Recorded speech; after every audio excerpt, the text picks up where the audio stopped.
The Decauville Works number 302 was built in France in 1899 for service in Angola. It's now over a century later, and she's found a new home in South Africa. Freshly restored and looking very glamorous in the golden light of an Eastern Free State evening, she has become another jewel in the crown of the Sandstone Heritage Trust.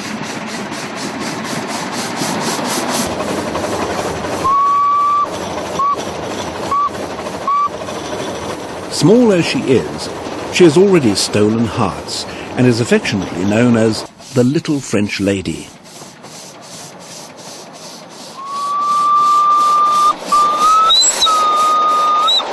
Safe at last after a stormy life on the African continent, she has a long tale to tell. Angola is a vast country occupying much of the western half of southern Africa. In February 2003, a team from the Sandstone Heritage Trust embarked on a search and rescue survey of Angola's 4 separate railway systems, relying heavily on air travel to encompass the enormous distances involved. The main railway systems all terminate on the Atlantic coast, but the handful of smaller farming and estate railways had to be nosed out by road. At the time of the survey, the ink had barely dried on the peace treaty that ended Angola's 3-decade civil war.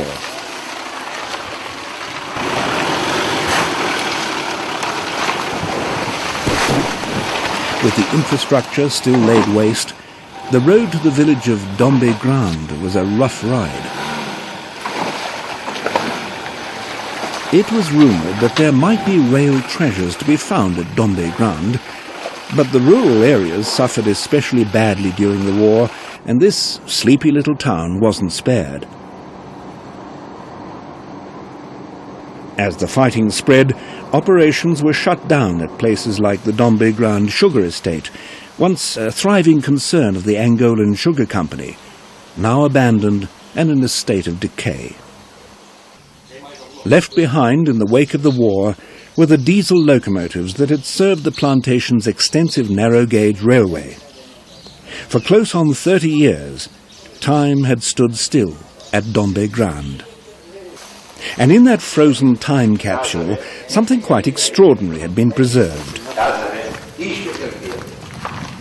Can you believe that? The forlorn little Decauville had once been the proud centrepiece of a small private museum. The plinth, the cordon posts, and the centre stage positioning all testify to that. Whatever else they might have done, the Portuguese had certainly stamped Angola with their unmistakable style. But the combatants of the Civil War cared naught for all that. Signs of the conflict were everywhere, and the walls were a jumble of graffiti. Yet for all we know, the war might have had the ironic effect of preserving these old exhibits. In any event, the militants left them pretty much alone. So the Decauville had survived its 70 years in the Dombe Grande Museum. The founder of the mill was not so lucky. Along with colonialism and the rest of Africa, he had been toppled from his pedestal. And now it was time for protocol and negotiation, Angola style. We must have the right protocol for communication about maybe to rescue some of these old things. Muito congratulado. He is very happy. E da terra onde ele nasceu, ele vai lhe dar flor do cœur, a flor do cal. Mutually beneficial decisions were arrived at. Gifts and pleasantries were exchanged, and with a handshake and a bear hug, an agreement of cooperation was sealed. Without the Sandstone expedition, Decauville number 302 might have missed being rescued. There was already talk in the district that the sugar mill was soon to be sold. Bloemfontein, South Africa. After nearly 2 years of further negotiation with the Angolan authorities, the Decauville is nearing the completion of her restoration in Sandstone's Bloemfontein workshops. She was restored here by Lucas Nell and his team in just under 4 months. By early 2005, she was ready for the inaugural steaming at Sandstone Estates. Trailed by journalists and enthusiasts, the little French lady was joyfully let loose, quite possibly for the first time in 75 years. 6,000 miles to the north is Britain's National Motor Museum at Beaulieu. Among the exhibits are Britain's heroes of glamour, speed and spectacular achievement, so it's not surprising that a recent newcomer is waiting rather shyly in the wings. Bathala has come to England as part of a programme of cooperation between the Sandstone Heritage Trust and the Beaulieu Light Railway project. The last time I saw this locomotive was in South Africa, where I was lucky enough to be driving it on the Sandstone estate with my wife Elsa. Well, now it's just arrived at Beaulieu, fresh out of the container.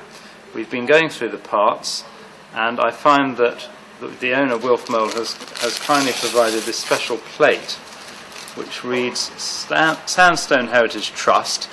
This locomotive is on loan to the Beaulieu Light Railway and as an expression of our support for the establishment of a 2-foot narrow gauge light railway on the Beaulieu estate. So this plate is a wonderful expression of that support that Wilf and the Sandstone Heritage Trust is giving my project here at Beaulieu. Currently on display in the National Motor Museum, Bathala has much to reflect upon. She is basking in the limelight of one of the world's most prestigious museums. She has survived the tumult of Angola and been rescued in the nick of time by the Sandstone Heritage Trust. She's had a long and colourful history, and there's no reason at all why she shouldn't have an equally long and happy future.